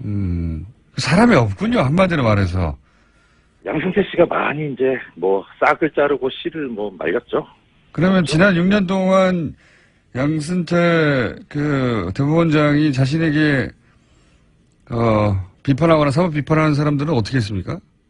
뭐 예컨대 예를 들면 김동진 부장판사 같은 경우에 이제 그 어떤 분이냐면 그 원세훈 전 국정원장 1심 판결이 이제 그때 그 뭐 대부분이 무죄로 나왔었잖아요. 당시 그 재판을 담당했던 재판장이 고등법원 부장판사 승진을 앞두고 있었어요. 그래서 이제 김동진 부장판사가 내부 게시판에다가 이거 지록위반의 판결이다. 고등부장 승진이 그렇게 그랬었죠. 중요하냐 뭐 이런 예. 올렸죠. 그래서 정직 3개월 징계받았었습니다. 그러니까 이제 내부 언론을 완전히 막아버린 거죠. 그리고 내부에서 비판도 징계를 해버렸군요. 그렇죠. 이게 유례가 없는 일이고요. 징계 형평성에서도 징계 대상도 아니지만 뭐 예컨대 얼마 전에 뭐 여검사 성추행했다는 분 있습니다. 네네. 그분이 정직 1개월 받았거든요. 아. 성추행보다 이게 더 무겁다고 본 거죠. 그러니까 이런 식으로 이제 징계권 남용하고 뭐 비근한 예를 들어 서기호 판사, 전 판사 같은 네네. 뭐 그 전에 재임용 탈락이 97년에 있었는데 무려 15년 만에 있었어요. 그러고 나서 그 이후엔 또 한 번도 없고 이런 식으로 운용을 하니까 왜 이제 옆에서 지켜보는 판사들은 이거 양승태나 뭐 양승태 대법원장이나 법원행정처의 반기를 들었다가는 나도 적고를 당하겠구나라고 하는 게 학습이 되는 거죠. 알겠습니다. 워낙 인재풀이 적고 그 어려운 가운데서도 지금 양승태 대법원장 혹은 사법개혁에 대해서 목소리를 냈던 사람으로 중에 샀다 보니 이분밖에 없었다. 예. 거기까지 알겠습니다. 예. 네. 그런데 그렇다 하더라도 그러면 이분이 적절한 인사인지 아닌지는 또 별개의 문제잖아요. 이분이 예, 그렇죠. 그런 능력이 있는가? 예. 일단 두 가지 측면에서 말씀드릴 수 있는데요. 하나는 우리법연구회가 이 뭐 보수야당이나 보수 언론으로 참칭하는 자들에 의해서 이제 부당한 공격을 당하고 어떻든 뭐 거의 와해되다시피 했는데 이 김영수 후보자가 우리법연구회 회장을 지냈었거든요. 그리고 나서 이제 판사들 사이에서 그래도 인권의 가치를 뭐 경시할 수는 없다 해서 만들어진 게 국제인권법연구회인데 거기 초대 회장으로 갑니다. 그러니까 그 우리법연구회 출신인데도 불구하고 또 그렇게 어떻든 공격을 당했음에도 불구하고 국제인권법연구회 초대 회장이 되는데 사람들이 의견 일치가 됐었다는 거예요. 그 정도로 원만하다는 거죠. 원만하고 신망이 굳었다는 거고, 그러니까 리더십이 있죠. 일단 그리고 그다음 또 하나는 뭐냐면 아까 박시환 전 대법관이나 전수환 전 대법관 말씀을 드렸는데 어떻든 뭐 저 공장장님이 오늘 처음에 오프닝 때 말씀하셨잖아요. 그 표현의 자유를 억압했던 사람들이 표현의 자유를 주장하고 있다고. 이 지금 적폐 세력에 부역했던 판사들이 사법개혁이라는 칼이 들어왔을 때 당연히 반발할 겁니다. 적반하장으로. 그거는 예상되는 거거든요. 그 경우에 결국 내부 반발을 어떻게 이제 누그러뜨리고 다독이면서 갈 것이냐의 문제인데, 사실 전수환 전 대법관님이나 박시환 전 대법관님 같은 경우에는 외견상, 내부적으로는 그렇지 않아도, 내면상으로는 그렇지 않아도 외견상 강해 보이는 분들이기 때문에 같이 좀 이제 파열음이 생길 수 있는데, 김명수 후보자 같은 경우는 오히려 그 부분에서 상당히 뭐 친화력이 있기 때문에 오히려 더 잘 된 게 아니냐 하는 저는 그런 생각이 들어요. 알겠습니다. 무슨 말씀인지는 알겠고, 그러니까 온화하지만 그 기본 의식은 분명하고, 네, 그렇죠. 그리고 친화력까지 있기 때문에, 네. 그러고 보면 이분은 뭐랄까요, 법원도 직장인지라 진급에 대한 압박이나 생각이 없을 수가 없는데 이분은 거기에 대해서 그렇게 큰 욕심이 없는 분이었나 봅니다. 예, 사실 박시환 전 대법관도 그렇지만 어떻게 보면 이 대법원장이라는 자리가 판사로서 상당히 명예롭고 선망하는 자리이긴 한데, 마다하는 거 보면 이분도 그렇고 뭐 그렇게 큰 자리 욕심이나 이런 게 있는 분은 아니죠. 어떻게 하면은 이제 국민을 위한 사법을 구현할 건가. 뭐 세미나 때 항상 그 얘기거든요. 그래서 이제 끝나고 뒤풀이하면 대법관 되셔야죠, 대법원장 되셔야죠, 농담으로 이제 술자리에서 얘기해도 그런 얘기 하지 말라고. 그래서 항상 우리가 고민해야 되는 건 그런 거다, 뭐 이런 얘기를 많이 하셨었어요. 알겠습니다. 제가 이거 시간이 벌써 다 됐네. 네, 제 말이 많아서 죄송합니다. 오늘은 그러면 여기까지 하고요. 제가 이제 추가로 여쭤보려고 했던 사안은 뭐냐면, 최근에 사법개혁 관련해가지고, 영장 전담 판사가 거쳐가는 엘리트 코스, 이것만 엘리트 코스의 전부는 아니겠지만, 최근에 영장 판사들이 내린 기각 결정이 이해가 안 간다는 사람들이 많아서, 이 엘리트 코스를 없앤다는 얘기도 있고, 또 최근에 영장, 기각 사례들 중에 이상하다는 사안들이 좀 있어서 제가 그걸 여쭤보려고 했는데, 요거는 저희가 이번 주 내로 짧게 시간 한 번 더 마련하겠습니다. 미니로 아침에. 길게 마련해 주세요. 자, 제가 아까 원고 넘겼는데 너무 길잖아요. 네, 원고를 저희 작가한테 넘기셨더라고요. 네. 자, 대법원장의 요건을 만족시키는 이정열 전 부장판사였습니다. 감사합니다. 네, 고맙습니다. 네. 김명수 차기 대법원장 후보자가 만약 대법원장이 되면 영장 전담 판사가 되면 엘리트 코스가 사라질 가능성이 있다. 이 얘기까지 하다가 어제 시간이 부족해서 이정열 전 부장판사와 마무리를 못 지어서 오늘 다시 연결합니다. 안녕하세요, 판사님. 네, 공장장님, 안녕하세요. 오늘 대략 시간이 10여 분 있습니다. 길게 하자니까요. 오늘 하다가 또 못하면 또 다시 연결해야 되는데. 자, 그래서 좀 네. 스피디하게 진행해 볼게요. 영장 전담 판사 엘리트 코스가 사라진다. 이게 원래는 어떤 코스가 있었는데, 이게 사라진다는 건 어떤 의미입니까? 일단, 전제로 말씀드리고 싶은 건 뭐냐면, 영장 전담 판사가 모두 엘리트 코스인 건 아니고요. 네. 대체적으로 이제 그런 양태가 드러나는 게 서울중앙지방법원이 그렇습니다. 그러니까 이게 왜 그러냐면은, 이제 그 근원부터 약간 좀 그렇게 말씀을 드리자면, 원래 이 판사들이 사무분담을 정하는데, 이 사무분담이라는 거는 판사들이 맡게 되는, 개개 판사들이 맡게 되는 업무 내용을 가리킵니다. 뭐, 민사를 하냐, 형사를 하냐, 뭐, 영장을 하냐, 이런 걸 가리키는데, 예. 이 사무분담을 이제 정하는데, 보통 이제 관행이 어떻게 돼 있었냐면, 그 법원의 수석부장 판사가 초안을 짜요. 네. 그래서 그거를 법원장한테 보내면 법원장이 보고, 뭐 수정을 하든 오케이를 하든 해가지고, 네. 어느 판사가 어떤 업무를 맡는다, 이게 결정이 됩니다. 그러니까, 특정 판사가 어떤 업무를 맡을 거냐 하는 거는 대법원장의 권한이 아니고 그 법원의 법원장의 권한이에요. 춘천지방법원이면 춘천지방법원장에. 그렇죠. 예. 네, 그렇습니다. 예. 그런데 이제 특이한 건 뭐냐면 서울중앙지방법원은 좀 특수성을 가지고 있어요. 예전부터. 뭐냐면은 예전에는 대검 중수부가 있던 시절. 네네. 지금은 이제 그러니까 특수수사를 담당하잖아요. 예. 그런데 이제 지금 그 권한은 서울중앙지검 특수부로 옮겨왔죠. 네. 뭐 아무튼 거기서 이제 정권이나 북에 이제 중요한 수사를 담당하는 데인데 네. 그 대응하는 법원이 서울중앙지방법원이에요.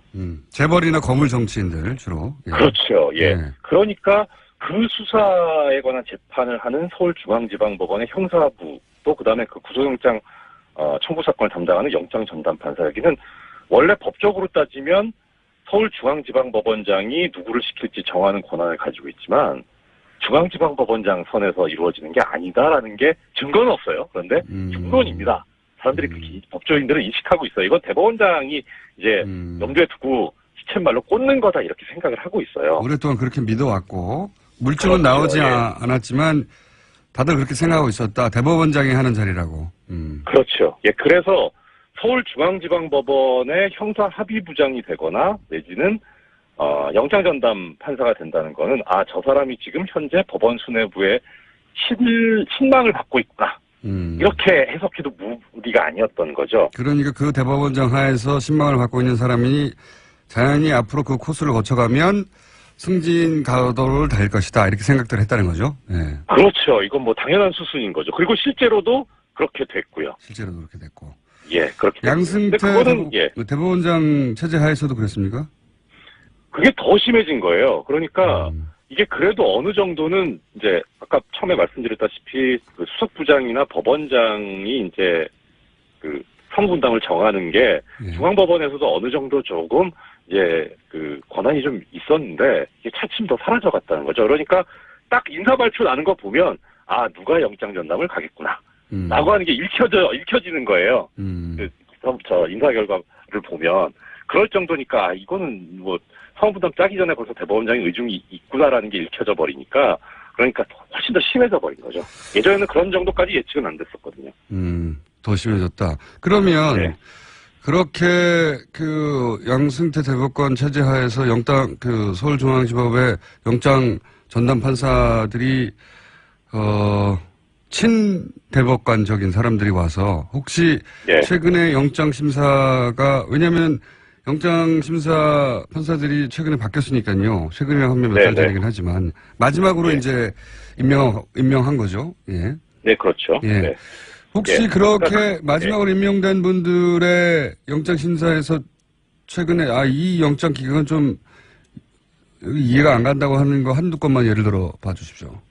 일단 뭐 전제로 말씀을 드릴 거는 이게 뭐 개개 사건마다 특성들이 있기 때문에 일률적으로 말씀드리긴 좀 그런데 약간 이상한 흐름이 좀 있긴 있어요. 그러니까 이걸 순전히 법률적인 측면에서 보자면 예를 들어서 정유라 영장 기각됐었죠. 우병우 영장 기각됐었고요. 그다음에 최근에 그 방산 비리 관련해서 카이 전직 임원이 이제 영장이 기각이 됐었습니다. 그리고 대비할 수 있는 게 그 최순실 국정농단에 관여가 돼 있었던 고영태 영장이 발부가 됐다. 많이들 비교하죠 그렇게. 예, 이렇게 네 가지를 죄송합니다. 네 사건을 놓고 보면 그 비슷한 흐름들이 다들 소환에 불응했거나 수사기관의 소환에 소재가 일시적으로 묘연했던 사람들이에요. 공통점이 그렇게 있는데. 그렇죠. 이런 경우를 보통 이제 구속영장 심사 단계에서는 도주했거나 도주의 우려가 있다고 봅니다. 영장 발부 사유인 거죠. 네, 개개 사건마다 특성이 있으니까 뭐 정유라나 우병우에 대해서 영장 발부 안 하고 고영태에서 대해서만 영장을 발부한 것은 잘못이다. 이렇게 일률적으로 얘기하기는 좀 그렇습니다만 그래도 그런 흐름들을 보면 최소한 이건 형평에는 안 맞는다. 하려면 다 기각을 하던가 발부하려면 다 하던가 이러면은 그래 뭐 이게 당부는 떠나서 그래도 형평에는 맞는다라고 하겠는데 형평이 안 맞아버리니까 그러니까 오히려 역으로 이게 뭔가 흐름이 있나 아니면 어떤 의도를 가지고 이런 식으로 영장 사건 처리하는 그런 의심을 들게 하는 거죠. 그런 의심을 가질 만한 일련의 흐름이 있긴 있었다. 그렇죠. 개별 사건이 개별 특성들이 다 있기는 하지만 그렇다 하더라도 그게 한 번 벌어진 게 아니라 이런 식으로 계속 벌어지니까 흐름이 있는 게 아니냐 하는 의심을 가질 만하다. 그렇죠. 게다가 영장도 영장이지만요. 더 결정적으로 아까 잠깐 말씀드렸는데 영장전담 판사뿐만 아니라 서울중앙지법의 엘리트 코스라는 게 이제 형사 합의부 부장판사거든요. 근데 최근에 그 조윤선 전 장관 판결 보면 뭐 판단에 맞고 틀리고 떠나서 기가 막혔던 부분 중에 하나가 박근혜 최순실은 기소도 안 됐어요. 그러면은 기소가 안 됐으면 그 사건에서는 그러면 판단을 하면 안 되죠. 그게 형사소송법상의 원칙인데 무죄라고 판단을 해버렸어요. 판결에서. 다른 재판에 대해서 무죄 판단을 했어서 굉장히 이례적이라고 했었죠. 그렇죠. 이건 너무 노골적인 거예요. 그러니까 나는 전 정권의 코드에 맞는 판사다라고 대외적으로 공표해버린 거랑 같은 겁니다. 이게 예전에 그 소위 보수 야당이나 보수 언론이 얘기했던 정말 뭐 노골적인 튀는 판결인 거죠. 이렇기 때문에 이건 좀 너무하다. 아무리 그래도. 알겠습니다. 그렇죠. 영장 전담 판사 최근에 영장 전담 판사에 이거는 좀 납득이 안 간다는 흐름이 있고 또 뭐 조윤선 판결을 보더라도 말하자면 양승태 대법관 체제 하에서 승승장구했던 판사들로 보여지는 분들이 좀 이해가 안 가는 판단을 하고 있다. 뭐 이렇게 이해하겠습니다. 네네. 전체 흐름이 그렇다. 자, 한 가지만 더 여쭤보자면요. 아직도 4분이 남았기 때문에. 이재용 삼성전자 부회장 1심 선고 생중계 불허했지 않습니까? 피고인들이 부동의하고 공공이익이 크지 않고 무죄 추정 원칙 어긋난다. 요 재판부 물론 각자 재판부가 판단하도록 위임했기 때문에 재판부가 그렇게 판단할 수 있는데 동의하지 않는 부분이 있으십니까? 다요.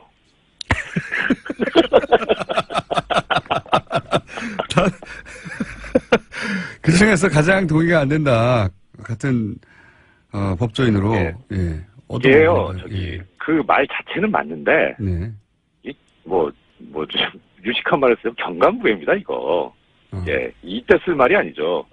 그러니까 이거 사실 이게 어떻게 보면 간단한 문제인데 재판 업무의 본질하고도 관련이 없잖아요. 이거 판결도 아니니까. 근데 이게 사법부에 적폐 세력이 있고 이거 사법개혁 해야 되겠구나라고 하는 거를 단적으로 드러내는 이 사건입니다. 이게. 그래요. 왜 그렇습니까? 일단 첫째는요. 지금 이 이재용 삼성부회장 사건이 뭐냐면 이게 시초가 어디에 있습니까? 이게 박근혜 최순실 국정농단에서 시작이 된 거예요. 그것 때문에 특별법을 만들었어요. 법을 새로 만들고 특별검사까지 임명한 거예요.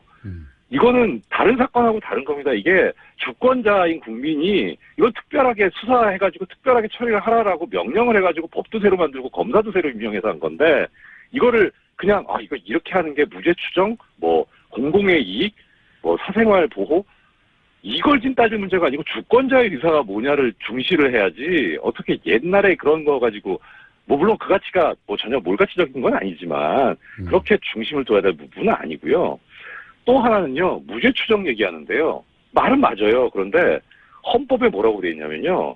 109조에 재판의 심리와 판결은 공개한다 하는데 다만 국가안전보장 안전질서를 방해하거나 뭐 하여튼 그런 우려가 뭐 이렇게 피해가 생길 수 있을 때 그 심리는 공개하지 않을 수 있다 이렇게 돼 있어요. 그러니까 역으로 판결은 무조건 공개하게 돼 있습니다. 그렇죠. 예. 그럼 이거를 어차피 헌법에 판결을 공개하게 되는 게 원칙이고 예외가 없는데 이걸 TV로 나가든 라디오로 하든 뭐 사진 촬영을 하든 뭔 상관이에요 그게. 아무 관계가 없는 거예요 무죄 추정하고는. 오히려 문제가 되는 거는 이렇게 뭐 보면 될 것 같습니다. 무죄 추정이기 때문에 결국 그러면은 이게 이 추정이 깨지는 거는 유죄 판결이 확정될 때잖아요. 유죄 판결 확정될 때는 대법원에 가는 때고요. 대법원에서 판결 확정하니까 최종적으로. 그러면은 이 형사재판이 이루어지는 과정을 보면 수사, 1심, 2심, 대법원 이렇게 되잖아요.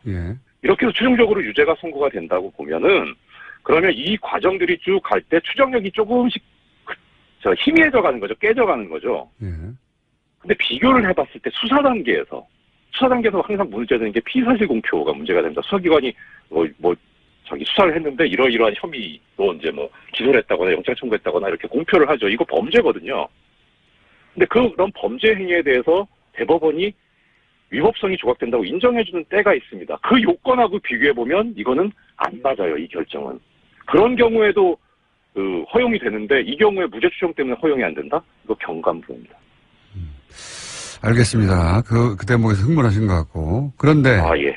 지금은 사실 이런 결정을 지금 시간상으로 볼 때 내일 선고니까 이미 다 써놓은 상태잖아요. 사실상 그죠? 예. 그렇죠. 보통 오늘 어제였으면 거의 썼죠. 오탈자 정도 검토하는 단계죠 이제. 그러니까 판결은 사실상 난 상태에서 그 결정을 내린 거잖아요. 그렇죠. 근데 이제 판사를 오래 하신 분들은 이제 20년 하셨으니까 제가 여쭤보는 건데 대충 그 마지막 상황에서의 움직임이나 분위기를 보면 유죄 무죄 감이 오신다면서요? 감은 감인데 제가 방송에서 감을 말씀드리기는 좀 그렇고요. 그러니까 뭐 청취자 여러분들의 이해를 돕기 위해서 약간의 근거를 하나를 드리겠습니다. 이제 뭐 이거 유죄 날 것 같냐 무죄 날 것 같냐 그런 취지로 질문으로 이해가 가는데 일단 궁금해서 한번 여쭤봤습니다. 무죄 추정을 들고 나왔거든요. 그러면서 공공의 이익 뭐 이런 걸 들고 나왔는데 그 무죄 추정이란 것 때문에 중계를 안 하겠다면 역으로 뒤집으면 유죄라는 소리잖아요. 그렇게 유죄 선고할 거니까 그래서 무죄 추정 때문에 좀 걱정이 된다라고 하는 건 유죄 선고할 거다 이거잖아요. 유죄 판결 나올 거라는 얘기예요. 판사들의 감각으로 보면 그런 이야기입니까 이게?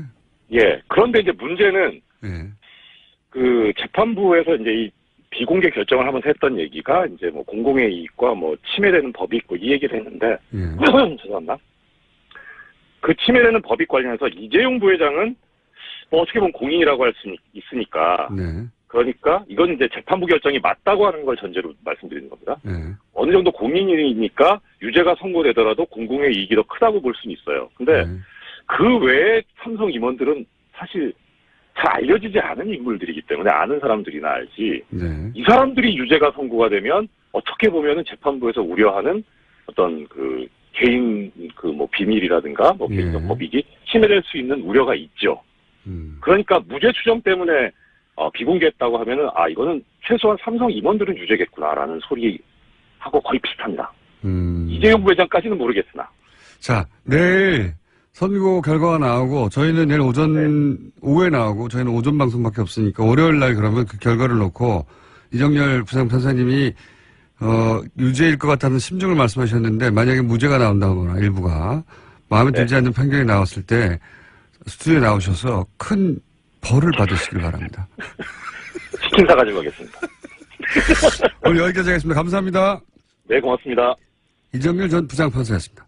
최순실과 재산 추적 프로젝트 쇼미더머니 은닉 재산을 다 찾아내시는 분. 아직 다 찾아내지 못했습니다. 찾아내실 예정인 분입니다. 안원구 전 대구지방국세청장님 나오셨습니다. 안녕하십니까. 안녕하십니까. 네. 저희가 이 종잣돈 추적 중에 추적하다 보면 이명박 전 대통령과 연결되는 고리가 조금씩 등장한다. 이런 말씀 하신 적이 있어요. 네. 그렇죠? 그리고 또, 최근 들어서 이명박 전 대통령 뭐 댓글 부대도 그렇고. 예. 예. 또 주진우 기자가, 주초에 등장해가지고, BBK 이야기를 다시, 예. 예. 꺼냈던 바도 있고. 해서 저희가 이제 언젠가는 할 거라고 생각해 왔던 안원구 전 대구지방국세청장님께서 대구국세청장 시절 차기 국세청장이라고 물망에 오르고 다들 그렇게 생각하다가 어느 날 갑자기 감옥에 가버렸어요. 그 감옥에 가게 된 사건이 바로 이 BBK와 대단히 밀접한 관계가 있습니다. 해서 오늘은 그 얘기를 좀 해볼까 합니다. 예. 예, 감옥에 가시게 된 사건은 지금은 가물가물하실지도 모르겠는데 BBK라는 사건은 도곡동이라고 하는 곳의 땅 예. 판매하고 매우 밀접한 관계가 있습니다. 그렇습니다. 왜 밀접한 관계가 있는지 한 줄로 요약하면 도곡동 땅을 팔아서 그 돈이 다스라고 하는 자동차 시트 커버 만드는 현대자동차 예. 납품회사 이명박 대통령이 자기 거 아니라고 주장하는 예. 절대 자기 거 아니라고 주장하는 그 다스에 그 돈이 들어갔고 그 다스에서 돈이 190억이 BBK로 갔거든요. 그렇습니다. 그래서 도곡동 땅 주인이 다스 주인이고 다스 주인이 BBK 주인이다. 이게 공식이 성립돼요. 예, 그렇습니다. 네. 그렇기 때문에 도곡동 땅 진짜 주인이 누구냐 이렇게 거슬러 올라가면 결국은 BBK 주인이 나오는 거죠. 예, 그렇습니다. 네. 그래서 도곡동 땅이 중요한 것인데 그런데 이 엄청난 정치적 사건에 평생 공무원만 하셨던 안원구 총장님이 여기 덜커덕 걸렸어요. 어떻게 된 사건인지. 자, 그 대선 때 그렇게 얘기했죠.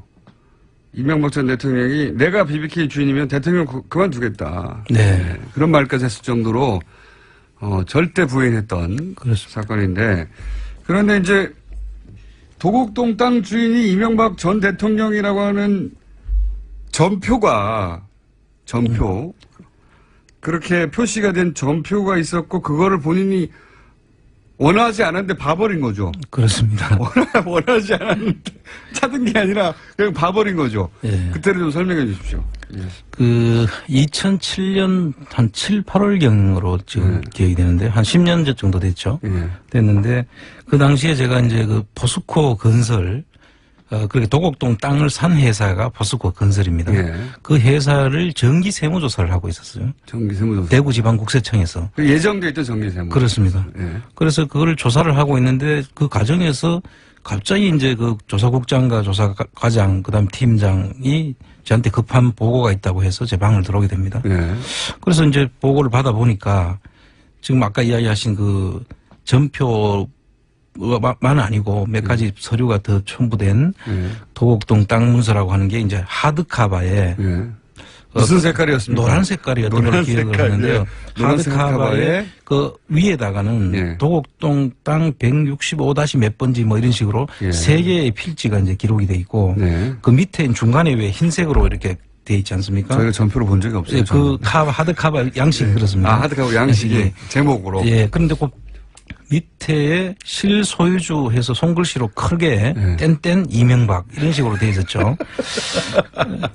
실소유주 이명박이라고. 예. 그래서 이제 제가 그때 그 서류를 보는 순간에 상당히 긴장을 했죠. 그 당시가 2007년도고 그 당시에는 요분 대선하고는 반대로 그때는 그 박근혜 이명박. 박근혜 이명박이 후보의 경선에서 이기는 사람이 대선에 나가는 이런 그 등식이 성립될 시점이었고 근데 이 문제로 인해서 이제 선거판이 완전히 바뀌게 되는. 그렇죠. 그때는 이명박 박근혜 후보의 박빙 승부였거든요. 그렇습니다. 누구 한 사람이 삐끗하면은 누가 그 나머지 한 사람이 대통령이 된다라고 생각하는 그런 시절이었기 때문에 그런데 이제 그런 시절에 이명박 대통령 실소유라고 하는 땅이 본인이 절대 아니라고 부인했던 예. 그 땅이 실소유라고 적혀 있는 문서가 하나 나온 거죠. 예. 그래서 제가 찾아서 본 게 아니고. 그러니까 억울하시겠어요. 아마 직원들이 그 밑에서 조사를 하다가 자기들도 심각성을 느꼈기 때문에 이제 절차를 밟아서 저한테까지 보고가 됐겠죠. 청장한테 달려온 거군요. 그렇습니다. 네. 그래서 그 보는 순간 얼마나 긴장했겠습니까? 그걸 봐버린 덕분에 감옥까지 가셨잖아요. 그렇습니다. 네. 그러면은 누가 썼는지를 모르시는 거죠, 당연히. 포스코 건설 당시에 이제 그 조사를 할 수 있는 장부 더미를 예. 저희들이 이제 가지고 왔는데 그 속에 있었던 문건 중에 하나였거든요. 누군가 준 게 아니고. 그렇죠. 그러니까 직원들도 처음에는 그걸 받아와서 그 내용을 보기 전에는 잘 몰랐죠. 예. 그 실제 그 내용이 뭔지도 모르고 가지고 왔다가 이걸 이제 가져와서 이제 정리를 하면서 보는 과정에서 그 문건을 발견하고 그 긴급하게 저한테 이제 와서 보고를 한 그런 과정. 그게 포스코가 그 땅을 산 게 몇 년도입니까? 그 땅을 산 거는 95년도입니다. 굉장히 오래된 일. 굉장히 오래된 거죠.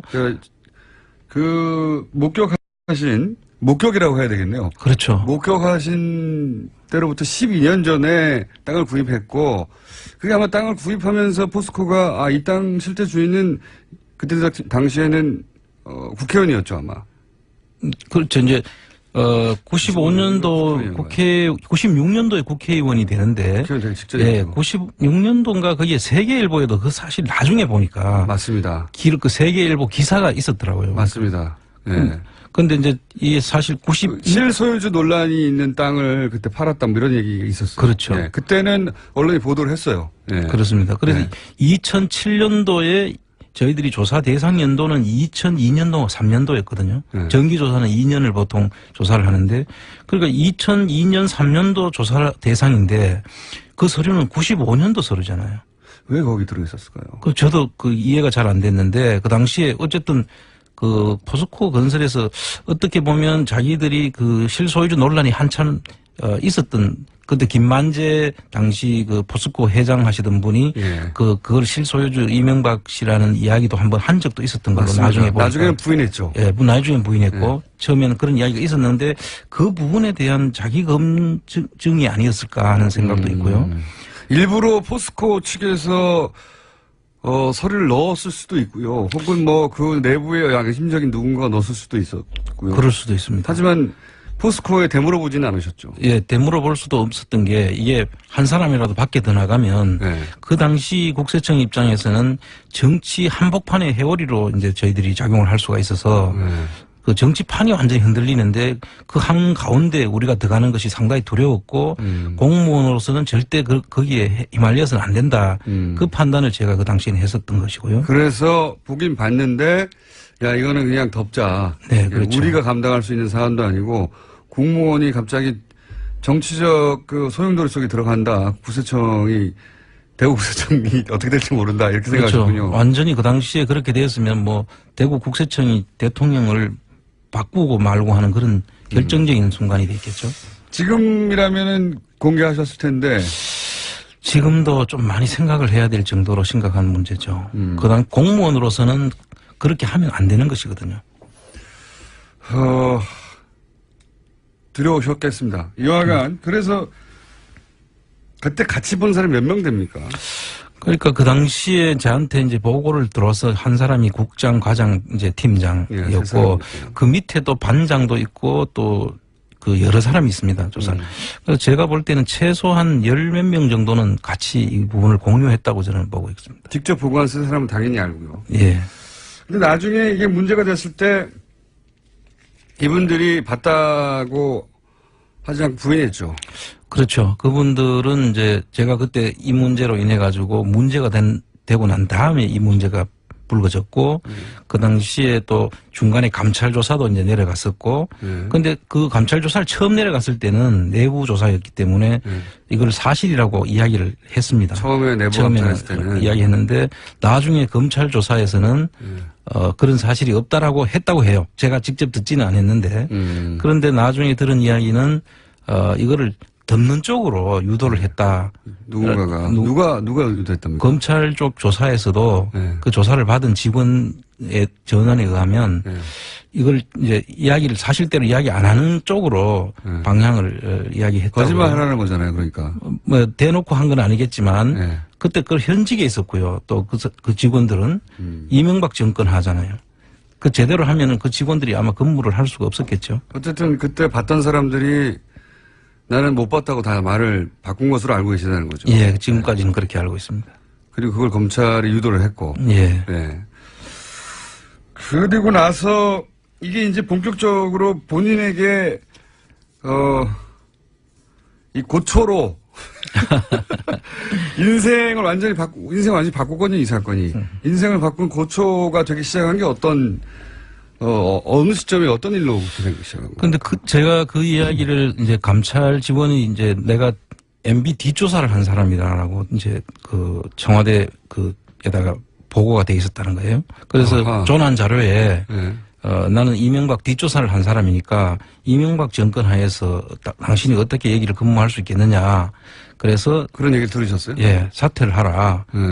그래서 아니 내가 그 뒷조사를 한 적도 없지만 또 뒷조사를 안 했다는 그거를 내가 반증하는 이야기를 할 수도 있다.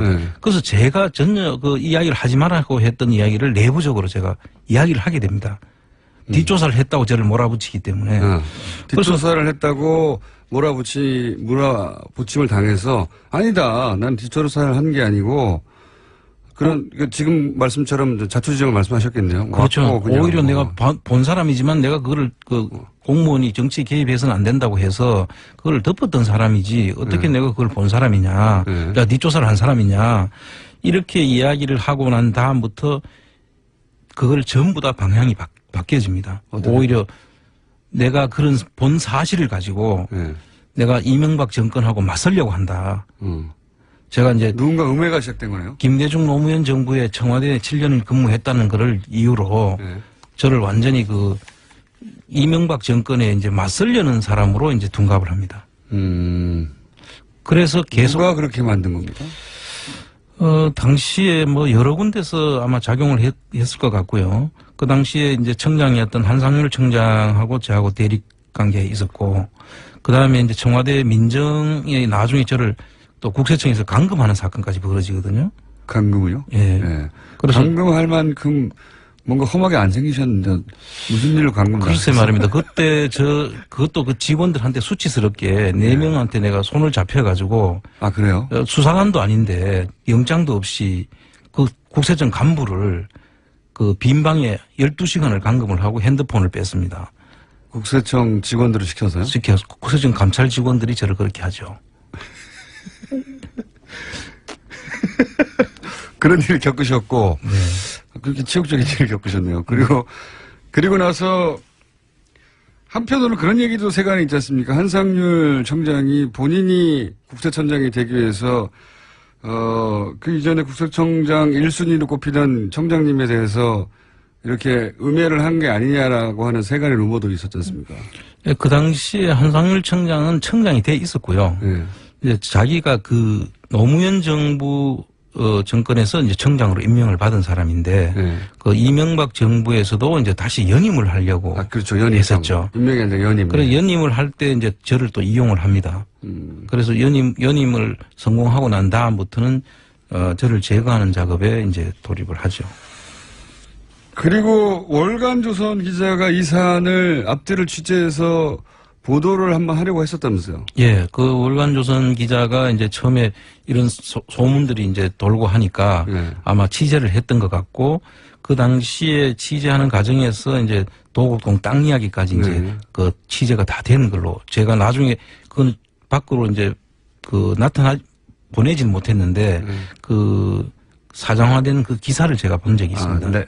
보내지 못한 기사를. 보내지 못한 기사를 보니까 이제 도곡동 땅에 대한 그 실체에 상당히 많이 접근을 했고 그 내용들을 이제 가지고 이건 끝까지 그 사실을 밝혀야 되지 하면서 그걸 국세청하고도 계속 그 접촉을 했었더라고요. 그 어느 정도 가까이 갔던가요?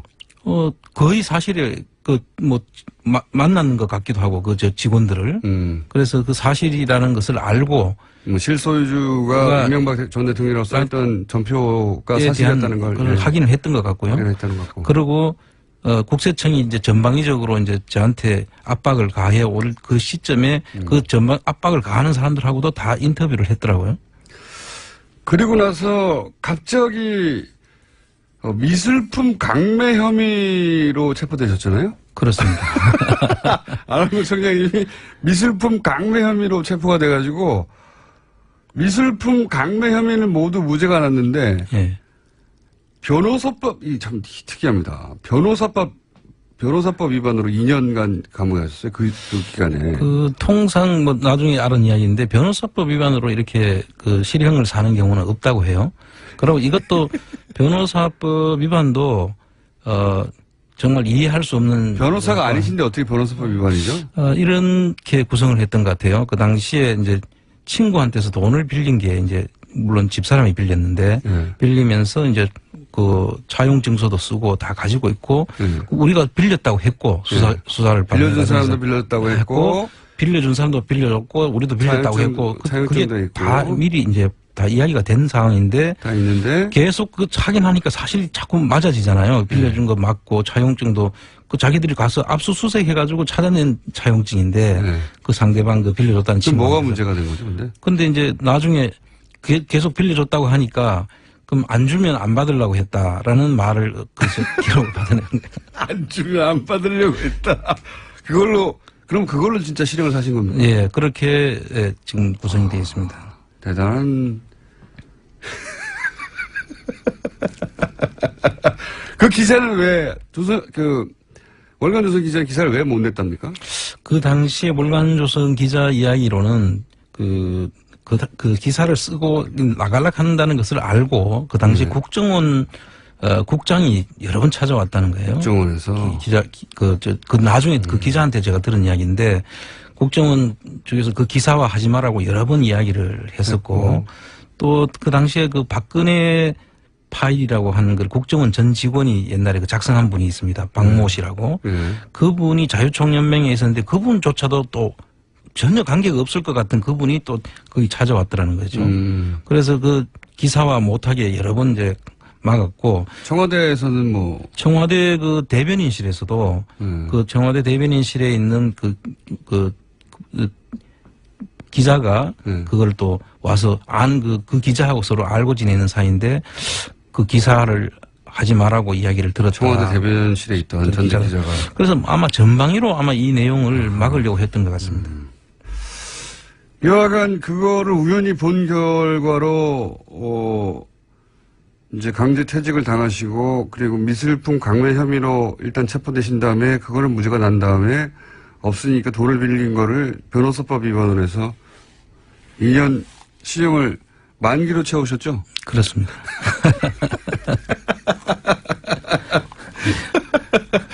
우연히 봤는데. 그렇습니다. 예. 네.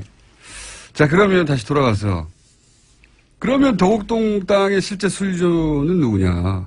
이 문제를 그 이후로 이제 내가 직접 밝혀야 되겠다는 생각을 안 할 수가 없지 않습니까? 그렇습니다. 이게 사실 출발점이지 않습니까? 네. 도곡동 땅, 아까 하셨듯이 도곡동 땅 주인이 그 BBK 주인이 되는 이런 등식이 성립되지 않습니까?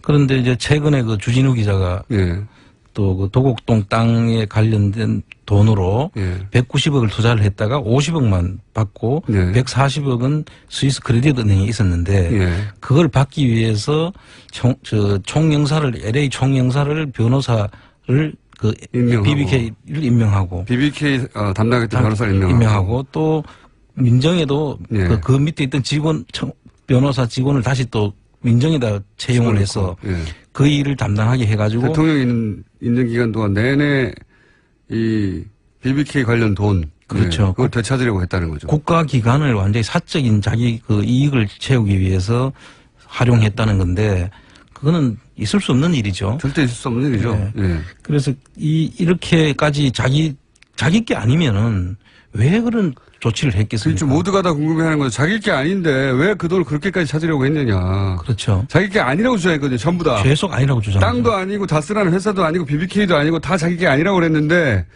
그 돈을 찾으려고 그렇게 노력했던 게 그 뭐냐 이거죠. 그렇죠. 네. 그리고 또 2007년도에 보면 그 중간 수사 결과 발표가 있습니다. 네. 중간 수사 결과 발표를 보면 참 웃기는 게 이게 다스의 주인이 이상은 김재정으로 등기는 돼 있는데 현과 차남이죠. 예, 현과 차남으로 돼 있는데 그분 이상은 씨 거는 자기 게 아닌 것으로 보이고 그 제3의 다른 인물로 보인다. 그 다른 이모 씨인데 그 이모 씨는 현금을 관리했던 사람으로 보인다. 근데 그 이모 씨가 조사에 응하지 않아서 밝힐 수 없다. 그렇죠. 그 이모 씨가 누구냐 이거죠. 오늘 여기까지 하겠습니다. 안하고 청장했습니다.